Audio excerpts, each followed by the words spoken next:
Now confirmed, Princess Leonor's wedding announcement leaves the world speechless. Spain, a nation that has watched her grow. A princess, now a bride-to-be. The world expected whispers. Instead, it heard a thunderclap.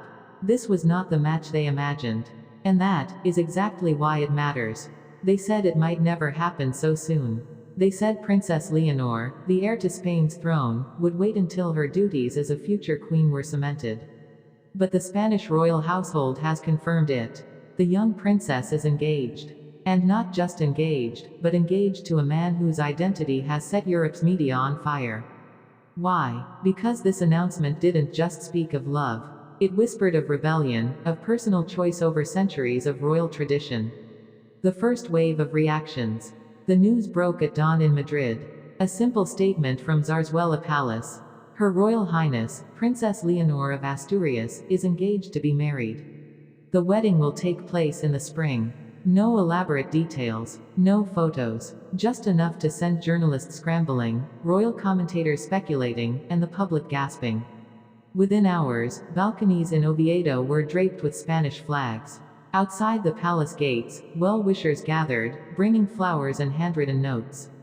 But in the quiet corridors of the palace, the mood was far more complicated. A love story hidden in plain sight. For years, Leonor's personal life had been shrouded in secrecy.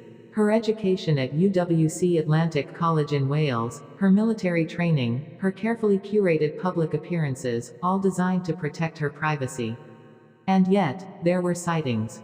A young man seen walking with her along the Welsh coastline. A brief exchange of glances at a charity gala. A shadow in the background of a photograph at a music festival. Now, the world knows. That shadow has a name. He is not a prince. Not a duke. Not even from a noble family. His name is Alejandro, a Spanish-born humanitarian with deep roots in social activism and environmental causes. And his connection with Leonor began not at a royal banquet, but during a volunteer program in Kenya.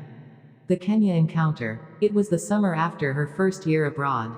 Leonor, incognito, traveled with a small team to rural Kenya to help with a water purification project. There, in the red-dusted heat, she met Alejandro, already months into his work with the community. They spoke first as colleagues, then as friends. Those who were there recall how they would sit under the acacia trees after long days, speaking in hushed tones about their dreams, their fears, their countries. For Leonor, it was the first time someone looked at her not as a princess, but as a person. The palace's dilemma. When word of their closeness reached Madrid, the palace advisors were torn. On one hand, Alejandro's dedication to humanitarian causes matched perfectly with the monarchy's image of service.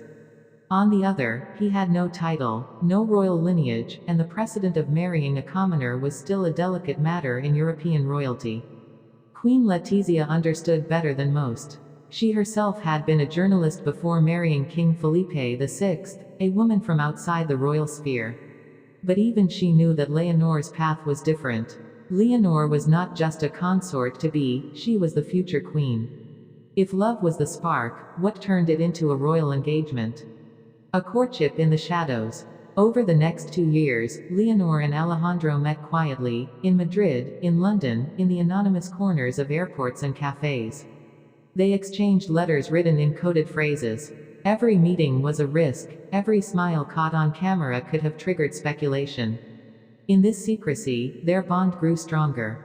Alejandro learned to navigate the rigid protocols. Leonor learned to live in moments stolen from the weight of her destiny. The proposal. It happened not in a palace, but in a small stone chapel overlooking the Cantabrian Sea. No photographers, no entourage. Just the two of them. Alejandro placed in her hands a simple ring, forged from recycled gold, set with a single sapphire. Will you? It was a question loaded with more than love. It meant sharing his life, but also stepping into hers, with all its scrutiny, tradition, and burden. Leonor's answer was a quiet, yes. Not the public smile of a royal appearance, but the private yes of a woman choosing her own path. The palace announcement. The royal family debated for weeks. King Felipe, mindful of his daughter's duty, hesitated. Queen Letizia, her eyes bright with the memory of her own choice, urged them forward. Finally, the announcement was drafted. No embellishments, no pomp, just the truth. Spain's future queen was marrying the man she loved. But what does this mean for the monarchy? And for the wedding itself? Reactions across the globe. In Spain, the news split public opinion. Many celebrated Leonor's modern approach, a queen who chooses love over protocol. Others feared it would dilute the monarchy's traditions. In Britain, the media compared it to Prince William's choice of Kate Middleton. In Scandinavia, commentators drew parallels with Crown Princess Victoria of Sweden marrying her former personal trainer. Across Latin America, Leonor's choice was hailed as a sign of a more human, relatable monarchy. Family tensions. Not everyone in the royal circle was pleased. Some distant relatives worried about Alejandro's background. Questions were raised about his political views, his career, his suitability for state occasions. But Leonor stood firm. Her resolve surprised even her father. And slowly, those who doubted began to see that this was not a fleeting romance, but the foundation of her reign to be a wedding like no other. Plans are already underway. The ceremony will blend Spanish royal tradition with Alejandro's humble roots. It will be held at Almedina Cathedral, followed by a reception at the Royal Palace, but with a guest list that includes humanitarian leaders, environmental activists, and members of the Kenyan community where they first met. The menu will feature dishes from across Spain's regions, and a few Kenyan flavors. The music. A mix of classical and contemporary, with a choir of children from the project they once served together. But will this fairy tale end as perfectly as it began?